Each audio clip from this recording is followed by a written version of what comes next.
Hello, everyone. So we're just going to go through a National College CPD platform that we use, which was previously called Blue Sky. So the first thing that we need to do is we need to get logged in to the National College. So we click on login and then log in with Google, use your school Google account, and then it brings you onto the homepage. Okay. Now we use National College for lots of different things, but today we're just going to strictly focus on how we input CPD that we are doing internally or externally. The main focus for this, though, will be on how we can request for external CPD and the process that we need to go through to be able to do that. The internal CPD process is the same, apart from the fact that we wouldn't need to be asking for approval, but when we get to that stage, you will see that. So the first thing is you've got your toolbar at the side here. So if we go down to people development and click on this drop down, it will then bring us through to this area. So this area's got my dashboard and then everything that's happened there within the school. So we are going to just scroll down to the second option there, which is development activities. And then as you can see, this has shown all of the development activities that I have done this year. So it's giving me a list of the things that I've done. What we need to focus on for this is we need to click on create development activity. So this is where we're going to create the CPD that we have done. Now you've got some choices. There is a whole plethora of courses that are on the National College that you have access to that are completely free for us to watch and go through.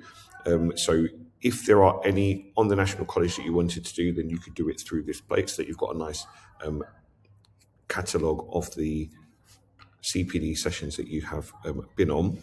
Or equally, we could click on create development activity from scratch. For the moment, we don't need to worry about the activity from training event, but this is something that might potentially come in later on down the line. So we click on create development activity from scratch, and then it gives us some options here. So we can create one that is visible for our line managers, or we can have one that is private and confidential. I would always suggest making it visible so that your line manager can see the fantastic CPD that you have been working on. And then the next one is the development activity approval. So is it something that requires for you to be covered in any way? If it requires for you to be covered, then you will need to request approval for it. Also, if it is something that has a monetary cost, unless you are the person who is going to be funding it, then it's something that you would need to request approval for. If it's something that you would be asking school to cover the cost for, then you would need to request the approval for that as well. Okay, so for this demonstration, I'll show you what it looks like when you have to request approval rather than not requesting approval.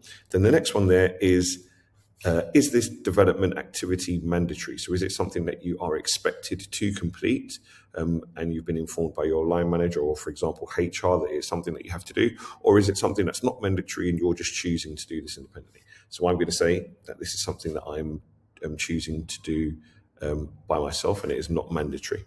So development activity title, so you'll give it the title. As an example, let's say that I am doing a robotics workshop, for example. Then in here, you would include the description. Now, what I always suggest is a good idea to do is, rather than placing your own description in there, which you absolutely can do, the site where the workshop or CPD has been advertised, they will always have a description. So I just copy and paste the description from that in there. And I usually do the same with the intended outcomes, and then I'll add any additional outcomes that I think that I would get from it that aren't listed. But as an example, I'm going to put on here a key stage 1 robotics workshop developing the use of play and external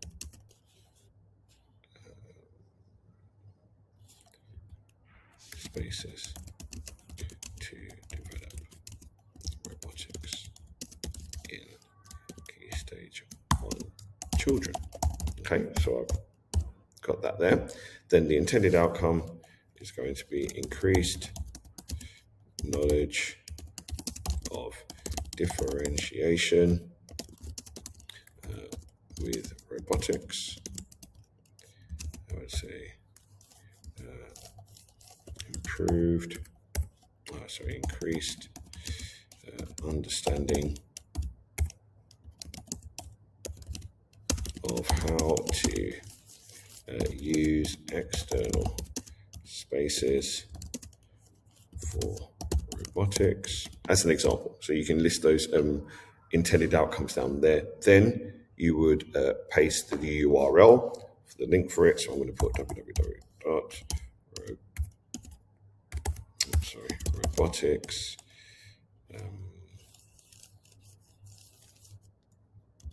key stage 1.ie as an example. And then any resources that are there, we could also add on to that. Okay. So once that has been done, we then need to give the dates of when that would be taking place. Okay. If it is the same date, that it's only a 1-day event, then just give the same date as is above. Okay. And then if it is something that needs to be renewed, then please add in the information there. Again, the amount of hours that you think it should be taking place for. Okay. So for example, let's say that this is a 3-hour course. So I'll put that on there. And then this is the part here where, is there any cover required? So if there is any cover required, then this is where you would need to just make sure that you have said what part of the day you expect to need to recover for. And if there are any additional notes about the cover, then you would add it into that section there. Then final one, are there any costs that are associated? So yes or no. So for this one, I'll put yes. If it is, what is the source of funding? Okay. So then again, that question mark there is just identifying the fact that it could be something that you'll be putting from a budget, for example. So you need to be stating that on there. So I'm going to put primary computing budget. Okay. Then you would give the provider, and then any event code or anything like that, that would also be on there. Also what the currency would be, and then what the fee is. 100. Okay. And then are there any travel costs? So if there are, yes or no. And then you would state what the travel fee would be, if there's any accommodation fees, and then any other expenses notes. Once you've gone through that process, you then click on the save button.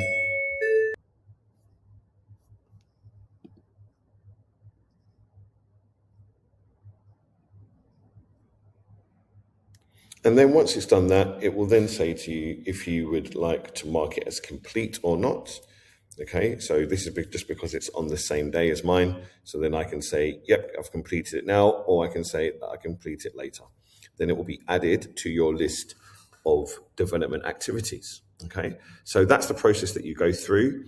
Once you have completed your CPD, it will pop up with an email asking for you to give a reflection on what you think about the course that you attended and how it has developed your practice any further. So you can add any evidence or link any objectives or things like that to it, but that will be done after you have completed it. So that's just here on the actions at the side. Okay, and you would find those ones in your development activities section. Right, hope that helps. See you guys then. Take care.